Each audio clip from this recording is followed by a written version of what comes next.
Ultimate ஜோதிடர் பர்ப்ளெக்சிட்டி நீங்க சொல்லுங்க, இந்த 2026ஆம் ஆண்டுல மிதுன ராசிக்கு எப்படி இருக்க போகுது? மிதுன ராசிக்கு 2026க்கு முதல் கால அனுதிங்க பத்தி தள்ளி விடுறீங்க. கடைசி காலான உங்களை பத்தி தள்ளி தள்ளி அழுதுட்டு போறாங்க. ஆனா நடுவுல இருக்கிற கோடை மாசம் 7% பறிச்சு பணம், புகழ், பெயர் எல்லாம் ஒரே வெளியே. ஆனா சூனியம் போட்டா மாசம் மாசம் கீழே போய் சால்ட் கலப்படுனா ஆகும். மிதுன ராசிக்கு இப்போ வெள்ளையில பணத்துக்கு கொஞ்சம் சவால் இருக்கலாம். வரவிருந்தாலும் செலவும் அதே ஜாலி. முதல்ல உங்க ஊர்ல ஏதாவது தடையில்லைன்னு பாருங்க, செலவு குறைச்சு பாத்துங்க. அதுவும் மிதுன ராசிக்கு இந்த நாட்கள்ல சாதாரியம் தான். ப்ரொமோஷன் வந்தா ஜாப் சேஞ்சும் நடக்கலாம். ஆனா புது வேலைக்கு போகும் அதுக்குள்ள பழைய வேலையை கவனமா கைவிடாதீங்க. உங்க நினைச்சதுக்கு ஏத்த மாதிரி ஒரு வாய்ப்பு வரலாம். கொடுத்த கடன் திரும்ப வர வாய்ப்பு அதிகம் தான்.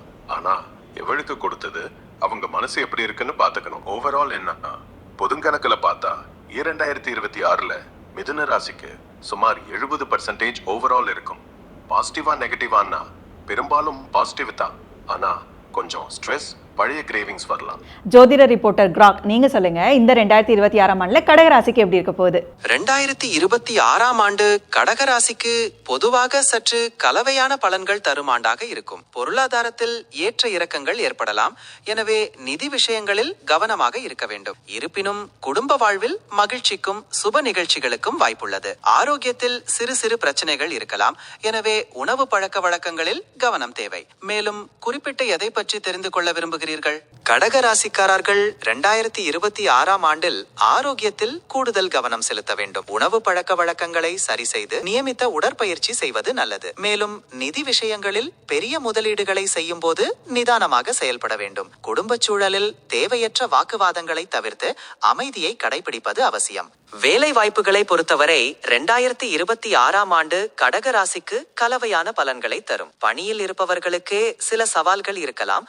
இருப்பினும் கடின உழைப்புக்கு உரிய பலன் கிடைக்கும். பதவி உயர்வுக்கான வாய்ப்புகள் ஆண்டின் பிற்பகுதியில் பிரகாசமாக உள்ளது. வேலை இல்லாதவர்களுக்கு புதிய வேலை வாய்ப்புகள் தேடி வரும். ஆனால் சரியான வாய்ப்பை தேர்ந்தெடுப்பதில் கவனம் தேவை. ஒட்டுமொத்தமாக முயற்சிக்கு நல்ல பலன்கள் இருக்கும். 2026ஆம் ஆண்டில் கடகராசியினருக்கு பணவரவு சீராக இருக்கும். இருப்பினும் எதிர்பாராத செலவுகளும் ஏற்பட வாய்ப்புள்ளது. எனவே பட்ஜெட் போட்டு செலவு செய்வது மற்றும் சேமிப்பில் கவனம் செலுத்துவது நல்லது. குறிப்பாக ஆடம்பர தேவைகளுக்காக செலவு செய்வதை தவிர்த்து அத்தியாவசிய தேவைகளுக்கு முக்கியத்துவம் கொடுங்கள். இது நிதி நிலைமையை பலப்படுத்த உதவும். கடகராசிக்காரர்களுக்கு 2026ஆம் ஆண்டில் சிவபெருமான் வழிபாடு மிகவும் சிறந்தது. தினமும் சிவனை வழிபடுவது, சிவபுராணம் படிப்பதோ அல்லது கேட்பதோ நற்பலன்களை தரும். மேலும் பௌர்ணமி நாட்களில் சிவ ஆலயங்களுக்கு சென்று வருவதால் வாழ்வில் வெற்றிகள் குவியும். பரிகாரமாக ஏழை எளியோருக்கு அன்னதானம் செய்வது அல்லது தேவைப்படுபவர்களுக்கு உதவி செய்யலாம். இது தடைகளை தாண்டி முன்னேற வழிவகுக்கும். ஜோதிட ரீதியாக பாசிட்டிவ் மற்றும் நெகட்டிவ் என குறிப்பிட்ட சதவீதங்களில் பலன்களை கூறுவது கடினம். இருப்பினும் ஆண்டின் போக்கின் வடிப்படையாக கடகராசியினருக்கு சுமார் 60% அனுகூலமான பலன்களும் 40% சவால்களும் கலந்த ஆண்டாக இருக்கும் என்று பஞ்சாங்கத்தில் குறிப்பிடப்பட்டுள்ளது.